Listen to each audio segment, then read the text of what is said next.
ये बात सत्य है कि रावण बलवान है। अच्छा बोलो भैया, विश्वास करना, रावण बलवान है कि नहीं? जल्दी बोलो। आप कहोगे रावण बलवान है?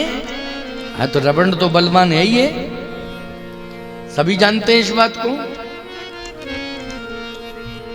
सब जानते हैं रावण बलवान है। लेकिन रावण को 6 महीने तक अपनी अंडर कस्टडी में रखा। ईमानदारी के साथ बताओ वो कौन है? बाली है। संत चरित्र चल रहा है और हर कांड से मैंने संत को जोड़ा है ना, हर कांड से संत को जोड़ा है मैंने। ऐसा कोई कांड नहीं 7 कांडों में रामचरितमानस के जिसमें संत की अहम भूमिका न रही हो। अस्तित्व को बचाने में चाहे समाज हो, सामान्य समाज हो, चाहे स्वयं देव ही क्यों ना हो, इन सभी को सुरक्षित करने में, संरक्षित करने में संतों की बड़ी भूमिका रही है। तो बाली को सब जानते हैं कि कितना बलवान है, लेकिन रावण जैसे बलवान को बाली ने 6 महीने तक अपनी अंडर कस्टडी में रखा। लोग कहते हैं काख में दबा लिया था, अंडर कस्टडी कहते हैं इसको। काख में कितना दबाएगा? 6 महीना तो बहुत होते हैं। अच्छा एक बात बताओ, कोई चीज आप काख में दबाए हैं तो घंटे, 2 घंटे, 4 घंटे, 10 घंटे इतना तो चलेगा, लेकिन आप 6 महीने तक बराबर दबाए रहेंगे क्या? इसका मतलब है कि 6 महीने तक रावण को बाली ने अपने अंडर में रखा, ये अर्थ है इसका। 6 महीने तक जाने नहीं दिया लंका, कहीं नहीं जाने दिया, अपनी निगाहों के सामने रखा। और बहुत अन्याय विनय प्रार्थना करने पर उसे छोड़ा बाली ने, और ये कहा जब मैं बुलाऊं तब आ जाना। जैसे कोर्ट से जमानत से किसी को रिहा किया जाए, जमानत से, है ना, तो फिर उसमें शर्त रहती है कि नहीं रहती है? जब अदालत बुलाएगी तो आना पड़ेगा उसे। ऐसे ही रावण से कहा बाली ने कि जब मैं बुलाऊं तब आ जाना।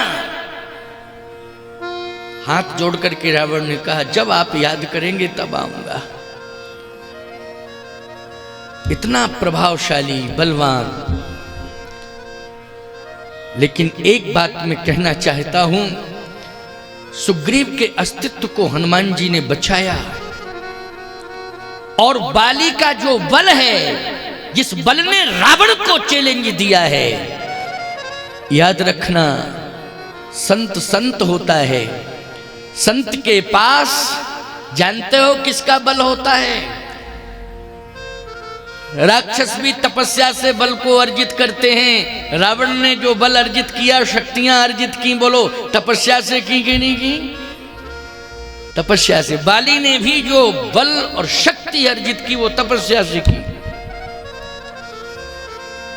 जितने भी राक्षस हैं सभी ने तप किया है, तप से शक्तियां अर्जित की हैं। लेकिन तप तो महात्मा भी करते हैं कि नहीं करते हैं? और तप के प्रभाव से महात्मा, संत जन, साधु जन शक्तियां अर्जित करते हैं। लेकिन अंतर इतना है, क्या अंतर है? ये जितने भी राक्षस होते हैं वो तप से शक्तियां अर्जित कर लेते हैं, लेकिन वो शक्तियों का दुरुपयोग करते हैं। और महात्मा अपनी तपस्या से जो रिद्धियां सिद्धियां प्राप्त करते हैं, शक्तियां प्राप्त करते हैं, उनका सदुपयोग करते हैं, कभी दुरुपयोग नहीं करते हैं। ये संत है। हनुमान जी ने भी तप के प्रभाव से समस्त शक्तियों को प्राप्त किया है, लेकिन दुरुपयोग नहीं किया कभी। हनुमान जी ने अतुलित बल धामम, अतुलित बल के धाम है। ये बाली वाली, रावण वावण, ये जितने बलवान अपने आप को कह रहे हैं ना, ये सब कुछ नहीं। इनका बल क्या है? इनका बल हनुमान जी के बल के आगे कुछ मायने ही नहीं रखता है। कुछ बस इतना अंतर है कि हनुमान जी ने अपने बल का प्रदर्शन नहीं किया और इन राक्षसों ने अपने बल का प्रदर्शन किया, बस इतना ही अंतर है।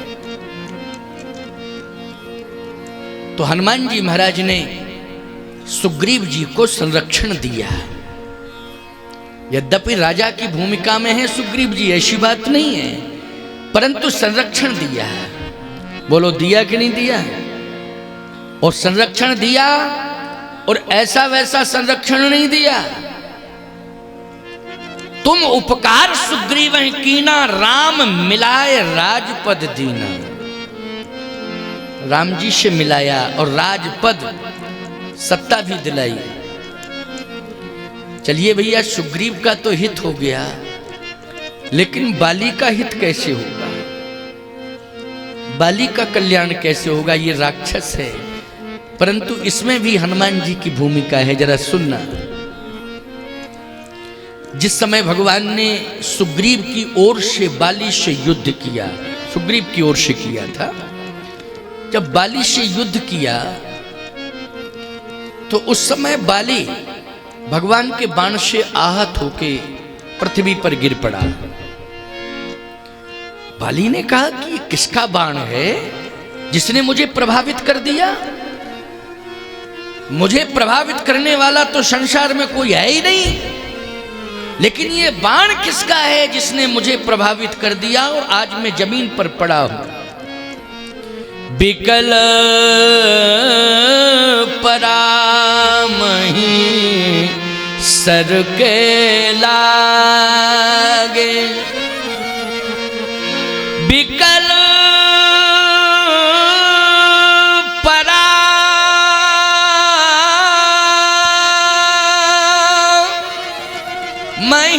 सर के लागे।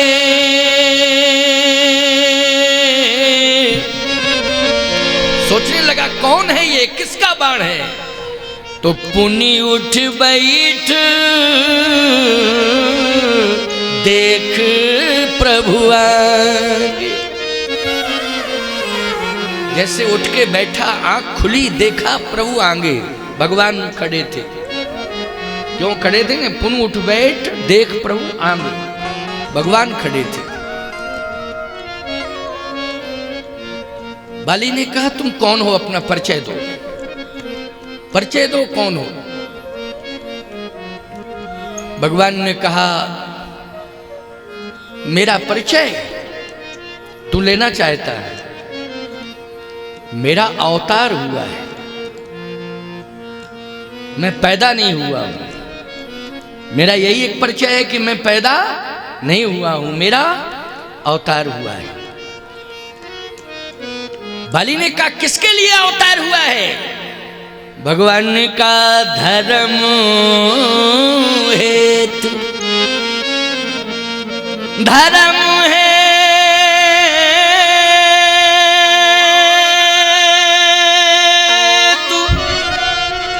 अवतरे वो गुसाई। आपका अवतार यदि धर्म हेतु हुआ है तो आपने गलत किया है मेरे साथ। क्यों? रामो विग्रहवान धर्मा, आप स्वयं धर्म हैं और धर्म की रक्षा के लिए यदि आपका अवतार हुआ है तो मारे मोह व्याध की नाय। अगर धर्म की रक्षा के लिए आपका अवतार हुआ तो आपने मुझे मारा है या धर्म किया है? इसलिए आप धोखा दे रहे हैं जनता को कि मेरा अवतार हुआ है। भगवान ने कहा नहीं नहीं नहीं, परित्रणाय साधूनाम विनाशाय च दुष्कृताम धर्म संस्थापनार्थाय संभवामि युगे युगे, मेरा अवतार ही हुआ है। तो आपने मुझे शत्रु क्यों माना और आपने मेरे भाई सुग्रीव को मित्र क्यों माना? शत्रु तो उसे माना जाता है जो शत्रुता का काम करे। तो मैंने आपके साथ क्या शत्रुता का काम किया, आप बताएं जरा। कभी मैंने अयोध्या राज्य पर आक्रमण किया? भगवान ने कहा नहीं किया। मैंने आपको कभी गालियां दी? मैंने सीता हरण कांड में कहीं कोई अपनी सहमति जताई? भगवान ने कहा नहीं। तो मैं तो रावण का विरोधी हूं, राम का विरोधी नहीं हूं। क्यों भाई, किसका विरोधी हूं? रावण का विरोधी हूं, राम का विरोधी कहां हूं? और आप रावण को मारने के लिए आए हैं कि आप बाली को मारने आए हैं? कोई नहीं जानता था क्या? कोई जानता था कि बाली को मारने आए हैं? बोलो रावण को मारने आए हैं। किसको मारने आए? रावण को मारने आए। चाहे भान प्रताप की तपस्या गड़बड़ाई हो, वो रावण बन गया हो, और चाहे वृंदा का पति जलंधर रावण बन गया हो, लेकिन मुख्य उद्देश्य क्या है? रावण को मारना। तो रावण का तो मैं विरोधी हूं, आपको तो मुझसे सहयोग लेना चाहिए था, मैं आपका सहयोग करता, लेकिन आपने तो मुझे मारने का संकल्प लिया।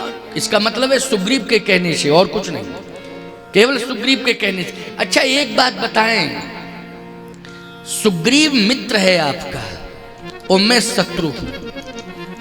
आप ये बताएं कि कौन से गुण हैं सुग्रीव में जिसके कारण मित्र बनाया, और कौन से अवगुण हैं मुझ में जो मुझे शत्रु बनाया है? हम दोनों पशु हैं, मैं पावर पशु कपियति कामी। हम दोनों पशु हैं, लेकिन हम दोनों पशुओं में आपने क्या गुण देखा सुग्रीव के अंदर, और क्या अवगुण मुझ में देखा? अब आप ही बताएं। भगवान ने कहा देखो मैंने सुग्रीव के कारण तुम्हें नहीं मारा है, धर्म हेतु अवतरेव गुसाई। तुमने ही कहा ना धर्म हेतु, तो मैं धर्म के रक्षार्थ ही अवतरित हुआ हूं।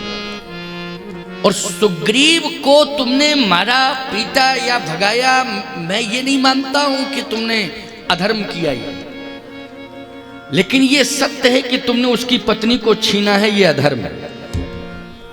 धन संपत्ति छीनना, मारना, पीटना, भाई को, बड़े को, छोटे को, अलग विषय हो गया, क्यों? लेकिन नारी को कुदृष्टि से देखना, उसका अपमान करना, बोलो ये सबसे बड़ा अधर्म है कि नहीं? भगवान ने कहा और सुनो, ये 4 प्रकार के अपराध बाली तुमने किए हैं, 4 प्रकार के अपराध किए हैं, और 4 ये सनातन संस्कृति में जघन्य माने जाते हैं। इनसे बड़े कोई अपराध नहीं है। अपराध तो बहुत हैं, लेकिन 4 अपराध जघन्य हैं। कौन कौन? वो नारी जगत से ही जुड़े हैं। कन्या के ऊपर कभी कुदृष्टि नहीं होनी चाहिए। कन्या शक्ति के रूप में होती है, बोलो होती है कि नहीं? हमारी सनातन संस्कृति में ईमानदारी के साथ बताओ, कन्या पूजन का विधान है कि नहीं? नवरात्रि में आप कन्या पूजन करते हो। हमारे यहाँ कन्या पूजन, गौ पूजन, मातृ पूजन, गुरु पूजन, इनके पूजन हुआ करते हैं, होते हैं ना। देव पूजन, ये पूजन में आते हैं, है ना। गंगा पूजन, ये सब पूजन में। उसमें वास्तव में कन्या पूजन का कितना महत्व है आप सब जानते हैं, जानते हैं कि नहीं? उसकी आयु का एक निर्धारण होता है, कन्या की आयु का 10 वर्ष तक की अवस्था कन्या वाली अवस्था होती है। इसलिए कन्या पूजन में आयु पर जरूर विचार करना चाहिए कि 10 वर्ष से कम अवस्था वाली कन्याओं का पूजन करना चाहिए। इसके बाद तो वो कुमारी के रूप में है, सम्माननीय तो है, वंदनीय है, लेकिन किस रूप में है? कुमारी के रूप में है। और जब पाणी ग्रहण हो जाता है तो वो नारी के रूप में स्थापित हो जाती है, और जब उसके द्वारा वंश वृद्धि हो जाती है तो वो महतारी के रूप में प्रतिष्ठापित हो जाती है। नारी का क्रम से सम्मान है, बोलो है कि नहीं? क्रम से सम्मान है। लेकिन याद रखना, कन्या आदि शक्ति होती है। अगर आदि शक्ति का दर्शन करना है, दिव्य शक्ति का दर्शन करना है, परम शक्ति का दर्शन करना है, तो छोटी सी कन्या में कर लो। बोलो भाई किस में कर लो? क्योंकि आपको पता है कि दोषों से परे उसका जीवन होता है कि नहीं होता है? दोषों से परे जीवन होता है उसका। लेकिन तूने कन्या पर कुदृष्टि की है, कन्या पर। इस मर्म को कोई जानता ही नहीं था, इसको कोई नहीं जानता था। लेकिन दो जानते थे, संत और भगवंत। भगवंत में स्वयं प्रभु राम जानते थे और संत में स्वयं हनुमंत जी जानते थे, तीसरा कोई नहीं जानता था। एक बात आपको बताएं, तुम कितने ही दुनिया से पाप छिपा लो, लेकिन दो से तुम कभी पाप नहीं छिपा पाओगे, एक तो भगवंत से और दूसरे संत हनुमंत से। वो कहीं भी तुम पाप कर रहे हो देख रहे हैं, उनकी निगाह में है। सजा कब मिलेगी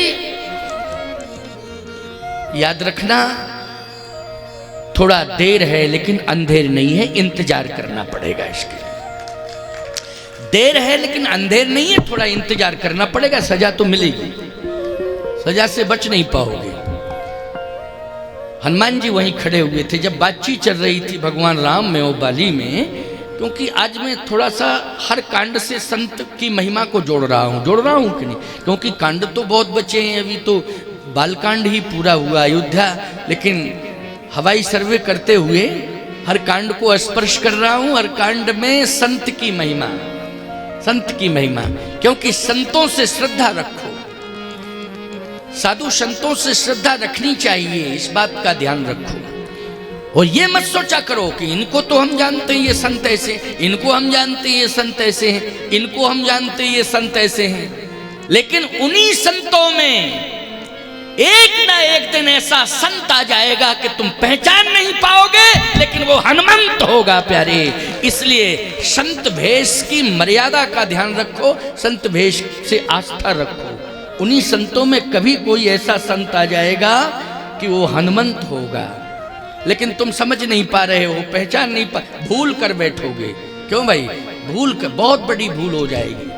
इसलिए हम तो भेष का सम्मान करते हैं। किसका सम्मान करते हैं? भेष का सम्मान करते हैं। आज हनुमान जी खड़े हुए हैं, भगवान राम ने कहा कि एक तो कन्या पर कुदृष्टि,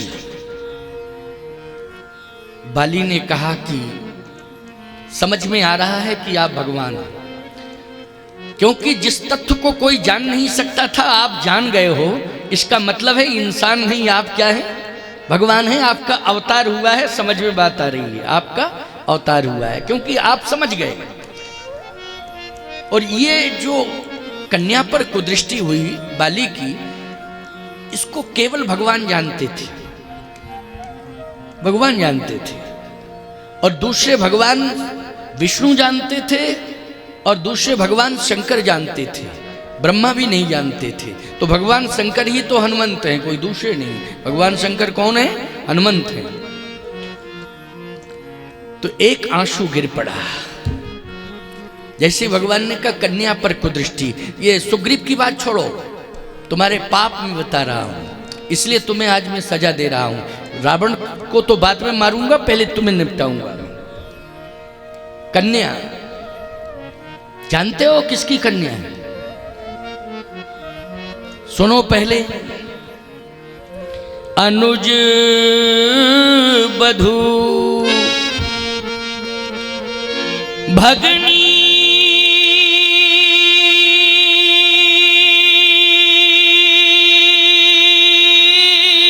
सुत नारी, ओ सुन शठ ये कन्या समुचारी, इन्हीं कुदृष्टि बिलोकत जोई, ताहे बधे कछु पाप न होई। अनुज बधू प्रमाण है सुग्रीव की पत्नी रोमा। तूने लात मार के सुग्रीव को निकाल दिया, लेकिन उसकी पत्नी को बंदी क्यों बनाया? क्यों बनाया?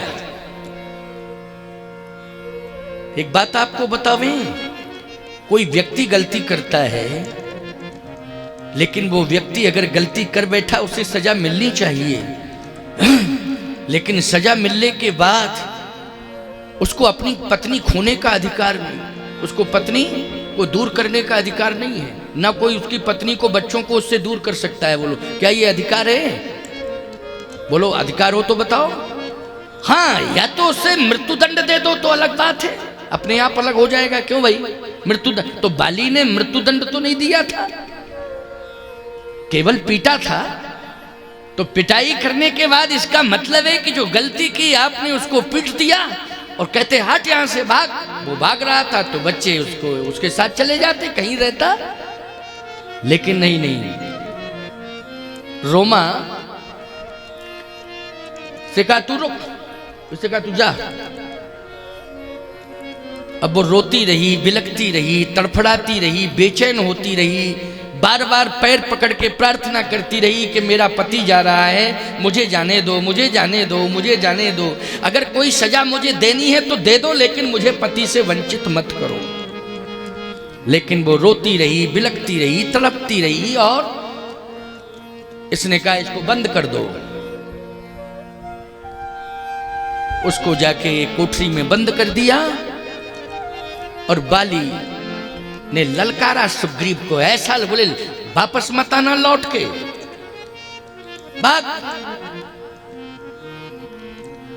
इसका मतलब है कि पति कहीं, पत्नी कहीं, पति अलग रो रहा, पत्नी अलग रो रही है। बोलो ये बहुत बड़ी सजा है कि नहीं? बहुत बड़ी सजा है। भगवान ने कहा अनुज बधू भगनी सुतनारी सुन सठये कन्या समुचारी इन्हीं कुदृष्टि बिलोकत जोई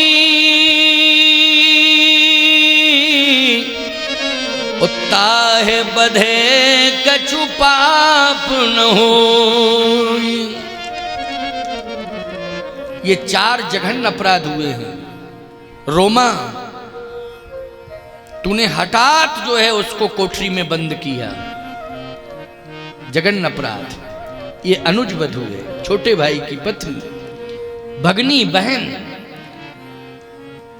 देखो बाली इंद्र पुत्र है।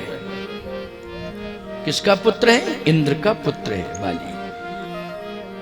कथाएं आती हैं, कल्प भेद की कथाएं हैं, समझ लेना इस बात को।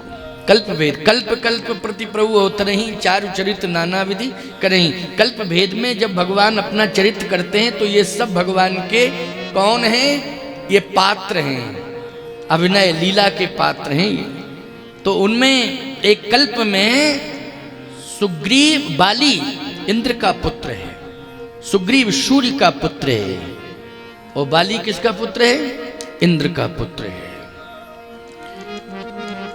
इंद्र की पुत्री का नाम है विद्युत ज्वाला। इंद्र की पुत्री का नाम है विद्युत ज्वाला।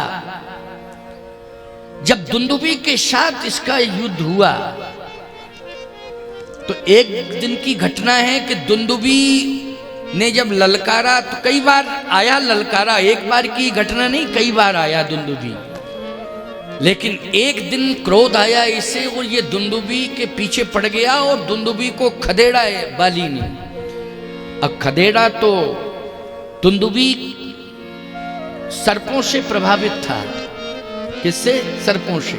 उसकी मित्रता थी तो नागलोक तक जाने की उसकी क्षमता थी, लेकिन बाली की क्षमता नहीं थी नागलोक तक जाने की। लेकिन उस दिन क्रोध में आकर के जब प्राण बचाने के लिए दुंदुभी गया तो नागलोक पहुंचा, नागों के मध्य में। लेकिन इसे क्रोध इतना आया कि तू कहीं जाएगा मैं छोड़ूंगा नहीं, तो नागलोक में ये भी पहुंच गया। नागलोक में नागों ने युद्ध किया और इतना युद्ध किया नागों ने कि इसके रोम रोम में विष व्याप्त हो गया। रोम रोम में लिपट गए नाग सब और रोम रोम में विष आ गया। अब विष से ये छटपटाया, जब छटपटाया तो इसने सोचा कि पंपापुर जाऊंगा तो बचूंगा नहीं, लेकिन जाना, बोले पिता के यहाँ जाना चाहिए, वहाँ अश्विनी कुमार जी हैं। अश्विनी कुमार ऐसे वैद्य हैं कि अगर प्राण भी निकल जाए तो ऐसी संजीवनी पिला देते हैं कि व्यक्ति को जीवंत मिल जाता है। ये क्षमता अश्विनी कुमार में। इंद्र पुत्र है। इंद्र कहाँ का राजा है? बोलो, स्वर्ग का राजा है। और स्वर्ग के वैद्य कौन हैं? अश्विनी कुमार। इसने सोचा कि अब एक ही विकल्प बचा है कि मुझे अब स्वर्ग जाना चाहिए और अश्विनी कुमार से उपचार कराना चाहिए। अगर अश्विनी कुमार जी मेरा उपचार कर देंगे तो मैं बच पाऊंगा नहीं, आज बचूंगा नहीं। तो ये सीधा स्वर्ग जा रहा था। स्वर्ग जा रहा था तो राजा बलि की कन्या रत्नमाला, छोटी सी कन्या राजा बलि की रत्नमाला, पाताल के राजा कौन है? कौन है पाताल के राजा? बलि हैं। और कौन है? भागवत की कथाएं बहुत होती होगी क्षेत्र में। पाताल के राजा हैं कौन? बलि जी। भगवान को पहरा देने के लिए जाना पड़ता है, इसलिए भगवान जाते हैं ना बलि के यहां। अभी इस समय तो दक्षिणायन सूर्य चल रहे हैं, दक्षिणायन सूर्य हैं भगवान, लेकिन आ गए हैं। देवोत्थानी एकादशी होती है, जिसको तुम देवोठनी कहते हो ना, भगवान पाताल से ही आए और देवसैनी को चले जाते हैं और देवउठनी को आ जाते हैं, राजा बलि के यहाँ आई जाते हैं। तो जब पाताल से निकल रहा था तो रत्नमाला को देखा, कन्या छोटी सी राजा बलि की, और जैसे ही देखा तो इसकी कुदृष्टि, दृष्टि में दोष था ही बाली के। तो जैसे ही देखा कुदृष्टि से, तो याद रखना भगवान को क्रोध आ गया, क्योंकि भगवान तो पहरेदार हैं। चर्चा कहां चल रही थी जरा स्मरण दिलाओ। हाँ ठीक है, संत की मध्यस्थता, सुग्रीव और बाली के बीच में किसकी मध्यस्थता है? संत की मध्यस्थता है, हनुमंत जी हैं। और यहाँ वार्ता हो रही है, बाली ने ये कहा है कि आपने मुझे शत्रु क्यों माना है? भगवान ने कहा कि सुग्रीव के कारण शत्रु नहीं माना है, तेरे कर्मों के कारण मैंने तुझे शत्रु माना है। देखो भगवान जो है, कर्म अगर कोई गलत करता है तो भगवान उसे शत्रु मान लेता है। भगवान जाति से किसी को शत्रु नहीं मानता है प्यारे, भगवान योनि से भी किसी को शत्रु नहीं मानता है। 84 लाख योनि के अंतर्गत कोई भी प्राणी हो, भगवान तो गलत कर्म करने वाले को शत्रु मानता है कि नहीं? जिसने कर्म किसी भी योनि में गया हो, वो कर्म अगर अच्छा कर रहा है तो भगवान उसे भी अपना मानने के लिए तैयार है, अपना मानने के लिए तैयार हैं। बोलो हैं कि नहीं? मैं एक बात कहना चाहता हूं, जल के अंदर रहता था कौन? ग्राह, मगरमच्छ जिसको कहते हैं ग्राह, कहां रहता था? जल के अंदर, जल जंतु है। बोलो है कि नहीं? ये जल जंतु है, लेकिन गज कहां रहता था? अरण्य अभ्यारण्य में विचरण करने वाला, पृथ्वी पर वो पशु संस्कृति में पैदा हुआ कि नहीं हुआ? अच्छा एक बात बताओ, भगवान ने दोनों का उद्धार कर दिया कि नहीं कर दिया? गज को बचा लिया और ग्राह का भले ही मस्तक अलग कर दिया, लेकिन उद्धार हो गया कि नहीं हो गया? बोलो हुआ कि नहीं हुआ? गज की प्राण रक्षा कर ली और ग्राह को भले ही मस्तक अलग कर दिया, लेकिन उद्धार कर दिया। तो भगवान किसी का शत्रु नहीं है, बस इतना ध्यान रखना है कि हम कर्म अच्छा करें। ग्राह ने कहीं ना कहीं अपराध तो किया था, लेकिन उसने अपनी भूल को स्वीकार किया है।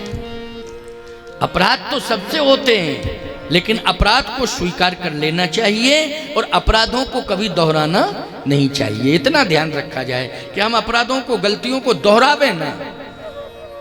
दोहरा दिए आप तो फिर अपराधी हैं आप, भगवान आपको कभी क्षमा नहीं करेगा। तो आज मैं एक प्रमाण दे रहा हूं कि भगवान ने कहा कि राजा बलि की कन्या रत्नमाला, क्यों बाली, तेरी दृष्टि में दोष आया कि नहीं?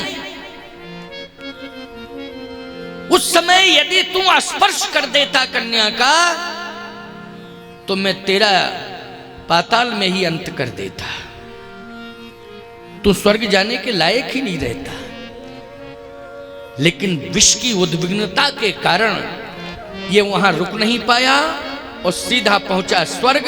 अश्विनी कुमार जी ने इसका उपचार किया एक दिन इंद्र की पुत्री विद्युत ज्वाला इसके पास आई, कहा भैया स्वास्थ्य कैसा है, अब कहीं कोई तकलीफ, कोई बेचैनी? लेकिन याद रखना दृष्टि में दोष है, इसलिए दृष्टि में जब दोष होता है ना तो फिर वो व्यक्ति अंधा होता है, उसे संबंध दिखाई नहीं देते, उसे संबंध दिखाई नहीं देते हैं। ये नहीं दिखाई दे रहा था कि ये मेरी बहन है। जब दृष्टि में दोष आया, कुदृष्टि से देखा तो इंद्र को क्रोध आया और वज्र लेकर के इंद्र दौड़ा तो ये प्राण बचा करके जैसे पंपापुर में आ रहा था, अंगद की पत्नी शांदनी सरोवर में स्नान कर रही थी। अंगद की पत्नी शांदनी नाम है उसका, सरोवर में स्नान कर रही थी। स्नान करते हुए शांदनी को देखा तो दृष्टि में दोष आया तो अंगद क्रोध में आ गया। याद रखना, इसलिए मैं एक बात कहना चाहता हूं, अंगद कभी बाली के समीप नहीं रहा। जिस दिन मृत्यु होने लगी उस दिन आया। समझ गए हो कि नहीं? बहुत प्रमाण है, कहीं भी प्रमाण ले लेना। समीप नहीं गया, दूर रहता था, क्योंकि इसकी आदतों से वाकिफ था और वो अपने पिता से प्रभावित नहीं था, क्योंकि इसका चरित्र अच्छा नहीं था। ऐसा काम मत करना कि तुम्हारी संतान तुम्हारे चरित्र के कारण तुमसे दूर रहे। ऐसा काम कभी मत करना। ऐसा काम भूल के भी मत करना कि तुम्हारी संतान ही तुमसे दूरियां बनाने लग जावे। ये सबसे बड़ी पूंजी है, कैरेक्टर, चरित्र, ये सबसे बड़ी पूंजी है। इससे बड़ी पूंजी दूसरी कोई जीवन में होती ही नहीं है। इसलिए चरित्र को संभाल के रखना। जिस दिन मरने लगा उस दिन अंगद आया है, लेकिन देखें परिवर्तन। इसलिए मैं कहता हूं कि संत के समीप पहुंच जाओ तो निश्चित रूप से बड़े पाप दूर होने लगते हैं। बड़े से बड़े पाप दूर होने लगते हैं। संत के समीप पहुंचने की जरूरत है। मैं कहता हूं गलतियां सबसे होती हैं, लेकिन संतों के सत्संग में तुम्हें पहुंचना है। और संतों के सत्संग में जब तुम पहुंच जाओगे तो तुम्हारी भी सुधर जाएगी और तुम्हारी संतान की भी सुधर जाएगी। पूरे परिवार की बिगड़ी सुधर जाएगी। क्या सुधर जाएगी? बिगड़ी बन जाएगी, सब बिगड़ी सुधर जाएगी। इसलिए आज किष्किंधा कांड में यही तो हुआ है। किष्किंधा कांड में यही हुआ है। किष्किंधा कांड आज तुम्हें ये शिक्षा दे रहा है। स्वर्ग में पहुंचा, वहां से भागा, पंपापुर में आया, सांदनी को देखा, दृष्टि में दोष आया, अंगद क्रोध में आ गया, दूरियां बना ली। भगवान ने कहा कि 4 प्रमाण मिल गए। अनुज बधू भगनी सुत नारी, ओ सुन सठिए कन्या सम चारी। इन्हीं कुदृष्टि बिलो कत जोई, उताहे बधे कछु पाप न होई। आज तू बड़ा पापी है, इसलिए पहले मैं तुझे मार रहा हूं। रावण को बाद में मारूंगा, लेकिन पहले तुझे मार रहा हूं। बाली की आंखों में आंसू आए और कहता क्या है कि मैं अपराधी हूं। कहा मैं अपराधी हूं, लेकिन सुनहु राम स्वामी सन। हे स्वामी एक बात बताओ, पशु पाप करे तो पशुओं के भी पाप गिने जाते हैं क्या?